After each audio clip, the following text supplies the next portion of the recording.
It's a new production by Don Luis Valdez. It's called Valley of the Heart, in honor of the Valley of Heart's Delight, the old Silicon Valley.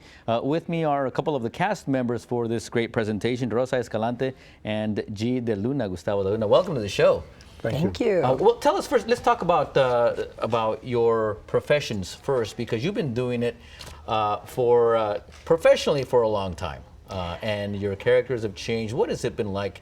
We were talking about how she's wearing a microphone here for us, and when you're on the stage, you're not using a microphone. Not necessarily, and we were also talking about how our hair colors have changed over the years that we've been doing this.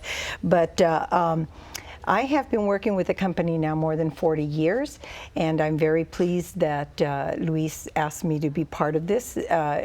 I would like to please send his regards on his behalf, and also on our producer's Phil Esparza's regards. Thank you for having us here. Thank you. And we're very happy about this production because this is Luis's first new written piece in over 13 years. And it was sponsored by the National Endowment for the Arts, and he was allowed time to be able to do it. And so this is very special. This is very near and dear to his heart because he worked and lived in this area and considers this part of his home. Also, the fact that his family participated and were sharecroppers and did exactly what our characters do in the play, and that we are obviously not the Japanese family, we are the Mexican family, and but we're there trying to support the people who were sent to the internment camps and all, and so that was very close to Luis. He had friends that actually, this is supposed to be a true story. How did, yeah. It is, yeah. I want to talk about the specifics of the play because it is fascinating, but I guess when El Teatro Campesino is a small playhouse, but they're huge when it comes to theater. When you call, is it kind of a no-brainer? You want to get one of those roles? Well, yes, I came from the Midwest about 3 years ago, and I've always, well, maybe I had heard about El Teatro Campesino like maybe 20 years before I got here. And I was lucky to meet Phil Esparza, who introduced me to the teatro. And I started working with them right away, and it's like such an honor to be involved in Luis's work, this one especially, because what I like about his works, almost all of them are based on truth, and so you're not only entertained, but you're also educated at the same time. So I'm very honored to be taking part in this. That's very well said. G talked about the honor of working for Don Luis. When you take on that role, is it because it's his work? There's extra care in making sure that you and Luis have the same vision as far as what your character is. One of the beautiful things about this show is all of the research that he did, which has also been imparted with us, and a lot of us are reading a lot of the same books that he's made them available to us. We're trying to, some of our Asian actors, they're all very young. Some of them tend to be much younger than us, and so this is opening up an area also for them that they were not aware of within their families necessarily. And so yes, this is he calls it a memory play. Our Benjamin, who is the young man who plays our son in the play, and this is his memory of all of these years. He goes from being 25 to being 85 in the show, and so the time and all of the situations are something that we had to look into, and definitely. And yes, when Luis calls, most of us usually pay attention. Okay. Real quickly, I'm Facebook friends with Noé Montoya, and he posted once that he just got back from recording the music, which blends his corrido type music to Japanese taiko music. Right. And, I mean, that's got to be fascinating. Well, we're very pleased. Yeah. Like tonight, the people from the taiko are coming in and working with us, because we do sing at the end, Spanish and Japanese. Oh, wow. So that's it's very exciting. That's awesome. Well, again, it's going to be running for an entire month at El Teatro Campesino Playhouse. There are the dates. There is the web address for more information. We're going to keep our guests here, come back and talk about the specifics of the play and the roles of each character when we continue. Stay with us.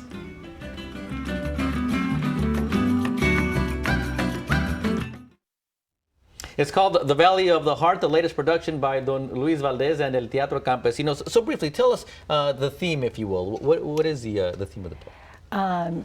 Gustavo and I play the Mexican sharecroppers on the Yamaguchi Ranch, and they live up in Cupertino, which is out in Neverland at this point, right. And will eventually be swallowed up by Silicon Valley, but this is way before that, where it's the little farms, and the family is taken to be interned in Heart Mountain up in Wyoming, and we take over the farm. Yeah, this was when Japan invaded Pearl Harbor. So, and we interned a lot of Japanese Americans here in the States. And our family was working, we were sharecroppers with the Yamaguchi. So when they were taken away, we took over the farm as well as their home.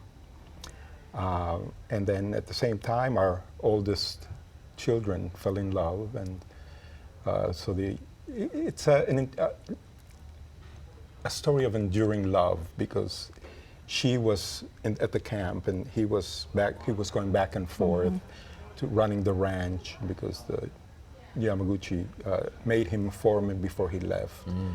And so he has a lot on his plate. And then they have a child who was born in the camp.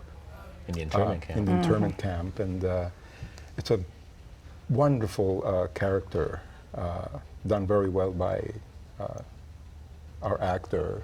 Your son? Andrea, yes. His name is Andres Ortiz. He's from LA.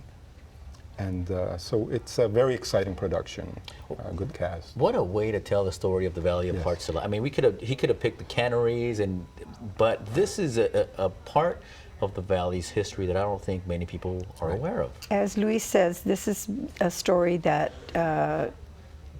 when all of this happened, it stayed in his mind, and it has been there, and he has wanted to do this, and our Asian actors who we are performing with, that I would give you their names, but you know, they're absolutely incredible. It has been a delight in it, being able to work with cross-culturally. It has just been, I think we're learning an awful lot from each other. I'm hoping that we are, and we hope to be able to share that with our audiences. We're going to be looking forward to having all sorts of audiences. That's great. And we mentioned, it sounds like Taiko, the Hirobashi family as well? Yes, they are part of our music. And as Gustavo said, we are doing, we are attempting to sing Japanese. We will sing Japanese. It's difficult at first, but and they've also learned how to sing in Spanish. So we're doing, we're collaborating and all of that. So are you, given the 40 years in the company, are you surprised that it's lasted this long, that the quality has remained at this level? No, I'm not. I think the effort and the desire and the hope, and I think all those things have always been there. There's always been, thank God, it is now another generation. The younger generation got it. It's the younger generation who has taken on the leadership, and I'm very proud of them. I was their teacher, and one of their teachers, as Luis was my teacher, and so it is beautiful to be able to do that. I also wanted to mention that, you know, we're very proud that we're being sponsored also by the Castellano family. They're part of this, and Evergreen College is also one of our partners on this, and the Hewlett-Packard, and so we wanted to say thank you again to also our individual donors, because we're looking forward. Yes, the National Endowment for the Arts. I mentioned that, but we're looking for. We would like to invite people to come and see us at our packing shed in San Juan, but with the hopes of expanding it. And I know Luis would love to bring it up to San Jose. So that is the dream, and looking at the timing and all of that, well, that's in the future, and we're hoping that'll happen. Since it takes place in this area. Yes. Right. Well, Yes. anything that Luis sets his mind to, you know that it's going to get done. It So usually does get done. there's a challenge to the local agencies to open their doors and their curtains to this fabulous production. It's called Valley of the Heart, the history of the Silicon Valley before it was the Silicon Valley, when it was known as the Valley of Heart's Delight. There is the web address for more information. It does run through September 22nd in San Juan Bautista, beautiful San Juan Bautista, but again, maybe we can bring it to where it belongs in the Silicon Valley. Thank you all so much for your talents and sharing Thank those you. talents with us. Thank you. Gracias. Thank you.